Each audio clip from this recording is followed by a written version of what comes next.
नमस्कार जी। कहानियाँ यादों की में आपका स्वागत है। प्रस्तुत है मेरी आज की कविता ज्ञान का प्रकाश। जब कैकेयी करती थी राम को इतना प्यार, तो क्यों सहना पड़ा उन्हें इतना अपमान? वैधव्य क्यों भोगा उन्होंने? यदि कैकेयी माँ दशरथ की प्यारी रानी थी, तो अपने ही राजा को मृत्यु लोक क्यों भेजा उन्होंने? राजा दशरथ तो थे राम के पिता, ज्ञानी, वीर और सत्यवादी थे सर्वथा। क्यों कर उनको यह दुख मिला? क्यों कर असमंजस में आए थे वो?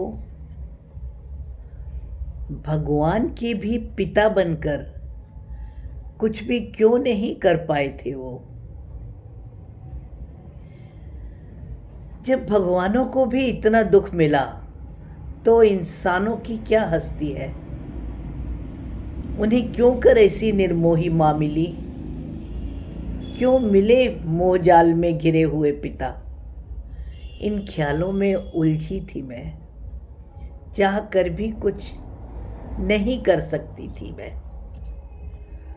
मुझे दुखी जानकर उसी रात सपने में मेरे कैकेयी माँ आई।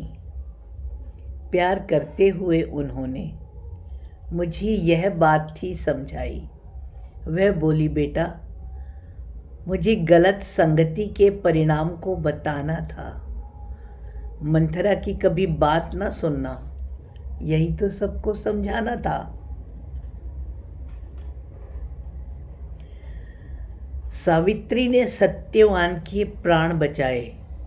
क्या बदले में उसने सत्यवान से कुछ मांगा था? पति की जान बचाना तो कर्तव्य था मेरा। कर्तव्य के बदले भला मैंने क्यों कर कुछ मांगा था? पति पत्नी दोनों के सुख दुख अलग अलग होंगे, तो क्या परिणाम होगा, यही मैंने इस दुनिया को दिखाना था।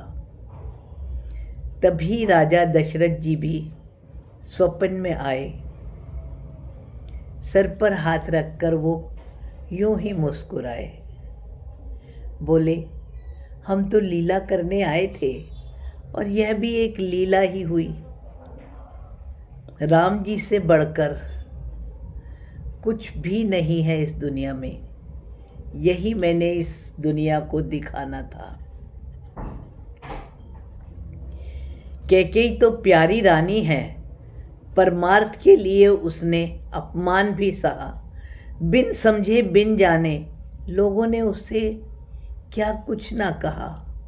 यदि वह ऐसा ना करती, तो रावण क्या भला यूं ही मर पाता? कलयुग के लोगों को शिक्षा देने के लिए रामायण जैसा ग्रंथ क्या बन पाता? मैं अज्ञानी, मूर्ख, तर्क का मारा जाने क्या क्या था सोचता। बिन सोचे बिन समझे जाने किसके बारे में क्या क्या था बोलता। हे परमात्मा, नमन है तुमको, सबकी गलतियों को तुम माफ़ करो, कोई बुरा सोच भी ना पाए, सबके मन में ज्ञान का प्रकाश भरो। धन्यवाद जी। मेरी कविता पसंद आने पर आपके मन में कोई भी विचार आए तो कमेंट्स द्वारा सूचित करें। नमस्कार जी।